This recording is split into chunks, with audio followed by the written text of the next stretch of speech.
morning, good afternoon and good evening. Welcome to Smashing English. Before we start this video, be sure to subscribe because we make new videos all the time and I don't want you to miss any. So with that said, let's get on with the video.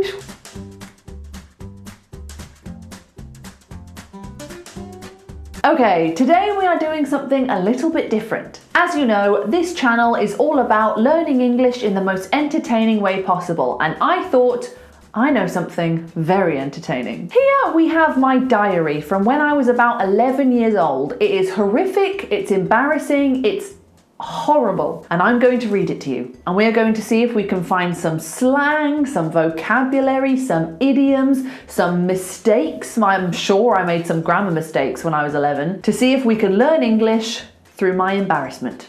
Let's get started. Let's open the first page. Dear Diary. A classic way to start any diary entry in English, by the way. Dear Diary. Like you're talking to someone, like you're writing a letter. That's normally what we do. Dear Diary. Hopefully I'm going to stick to this diary, not like my other 300. Straight away, we have stick to this. If you stick to something, or if you stick with something, it means you stay committed to it. You keep doing it. You don't give up. Okay, now I'm talking about my boyfriend at the time. I was 11 years old, but I had a boyfriend. About my boyfriend, and this is what I wrote about him. He's my boyfriend. Is that all you need to know? No? Okay.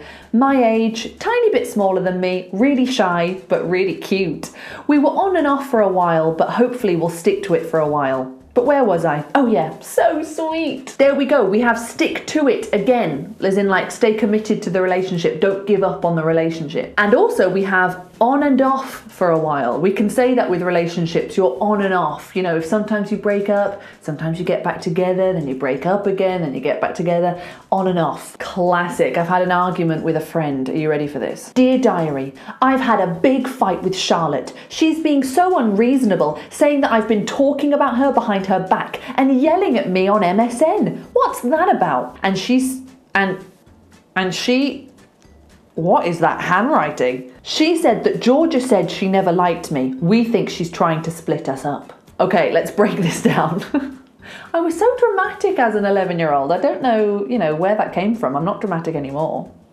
So, first off, she's been saying that I've been talking about her behind her back. Classic phrase that we say. If you talk about someone behind their back, you're talking about them without them knowing. And normally you're saying negative things about them, like, oh, I hate her dress. Oh, she looks terrible in that. Talking about her behind her back. And also notice how I'm using the present perfect tense here. I'm saying I've had a big fight with Charlotte. I've had. So sometimes we might use the present perfect tense for a recent event or an event where the consequences or the feelings of that event are still relevant now. So clearly the fight was still relevant in my life. Clearly maybe we were still not on talking terms and I was still angry about it. So I'm going to use the present perfect because it's relevant now. Then we had yelling at me. We always say yell at, shout at, scream at. Normally if it's a verb and you are communicating with someone but you don't really want to reply, you're like, no. It's normally at, yell at, scream at, shout at. You're not expecting them to say anything back. Okay, this is where it gets serious, all right? This is where the real drama goes down, okay? Dear Diary, I've never been very popular. Feeling so sorry for myself. I've never been very popular. Jenny has always been good with the boys. Oh yes, everyone loves Jenny. I'm sort of just something that comes with her. While she's always talking to all her cool friends, I'm standing to one side doing nothing. Aww, what a shame. She always wants to go to the top field at lunch where all the popular people go. But I always want to go to the tennis courts where my friends are. I love the fact that I've called my friends not cool because they're not at the top field. She never lets me go there. Oh, sounds like Jenny was very controlling. She never lets me go there. Even when I do, I tell her first. She gives me a look and then at the end of lunchtime, why did you ditch me? Classic. Ditching someone is a British slang word. It might be American as well. When we ditch someone, we just leave them. Normally in a place that's out of your home and you're with them and then you just leave. You ditch them so they're on their own. And also this is useful. She gives me a look. That is a lovely little phrase. To give someone a look is always a negative look. It's always like a, or maybe it's a, You know, normally giving someone a look is a negative thing. Very different to giving someone the eye. If you give someone the eye, that's normally like, hey, how are you? You know, giving someone the eye is, I like you. But giving someone a look is most of the time negative. Oh my word, she drives me nuts.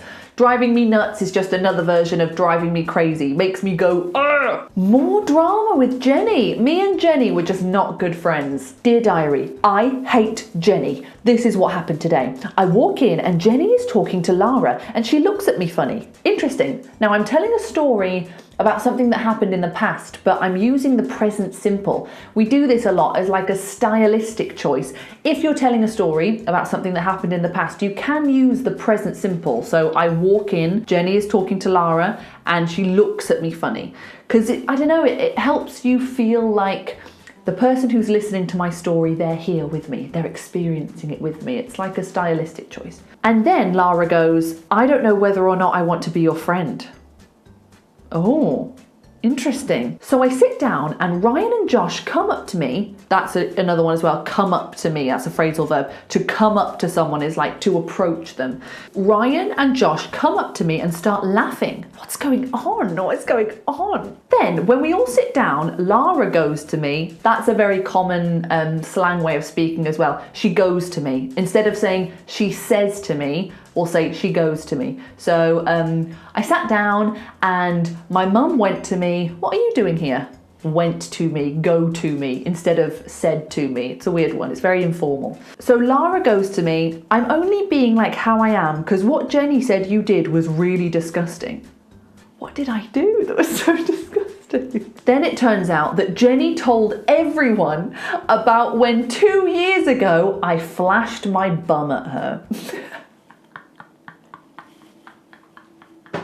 I can't believe I'm having friendship drama because I flashed my bum. Flashing someone means to show your private parts to them, and my bum is my bottom, so apparently I got my bottom out. And I thought that would be funny. And it is funny. You know what? These guys were just... They didn't understand my sense of humour. I was really funny. So everyone is making fun of me and I hate it. Lara has been hanging around with me, but I can still tell she thinks I'm a minger. Wow, a minger. We don't say that anymore. It's a very old-fashioned word. It used to mean like someone who is disgusting, someone who is ugly, a minger, but we don't really say it anymore. Oh, this is about to get sad. Are you ready for this? This is dramatic. Dear diary, my boyfriend dumped me. Oh my goodness. Dumped, broken up with. If you dump someone, you break up with them. I'm a single woman now. I was sort of feeling that way anyway. He never spoke to me. Great relationship. It's always good to have a boyfriend who doesn't speak to you, I think. It's, you know, really gives you firm foundations for a long relationship. So I grew up in church, and in my house, there were just certain things you didn't do. And it just listen to this, okay? Okay, on to another subject. Today, my topic is swearing. I try not to do it, but I do. I mean, the works, not just crap and ass and stuff, everything. This is my confession. This is like, I'm really, really trying here. I'm saying, you know, I don't just say crap and ass. I say everything. The works, you know, this is a phrase we say, when we say the works, we mean all of it. So we might say, oh, for my wedding, I'm going to have a band, a DJ, and a singer, the works. It's like I'm gonna have everything, all of it. I shouldn't be proud of it, I'm not. I keep trying to stop, but it's so hard. It's because all my friends do it, and it's also a habit, a very bad habit. Wow, I was just really trying to be good, you know. Should hear me now, I never stop swearing. Well, I've clearly moved on from my boyfriend because there's a new boy on the scene. Oh my goodness. Adam. This is a boy I really liked at church. Adam, oh no. Lauren says he clearly likes me, but I don't know. He's been texting me like all friendly, but when we get face to face, he seems, I don't know, different, but I wouldn't say no. Whoa. Face to face, lovely phrase, just means when you're in person with them, face to face. Not to be confused with a heart to heart. If you have a heart to heart, it means you are having a open, honest, emotional discussion with someone. You talk about your feelings, you are vulnerable, a heart to heart.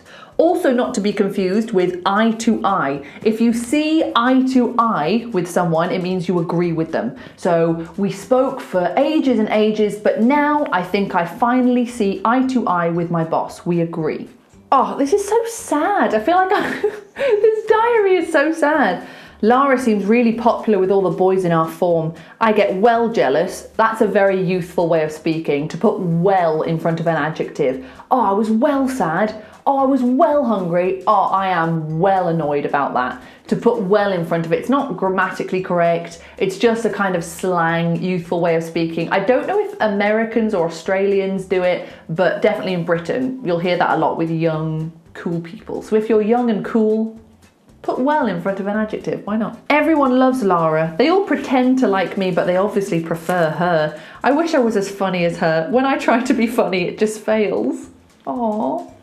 Well, I'm funny now, so there. And all through this diary, I'm using a lot of the present perfect tense because everything that I was writing was happening on the same day, so it's a recent event in the past. Normally I was writing about things that were affecting me still, so I was still thinking about them or they were still relevant to me. Present perfect, present perfect, present perfect. And there we have it. I hope that was entertaining for you to get a little insight into my life when I was 11 years old. And hopefully you've learned some new words and phrases along the way. If you enjoyed this video, please give it a like. And if you want an online English lesson with either me or my partner Bez, the link for that is down below. Thank you so much for watching and I'll see you next time. Ta-ta!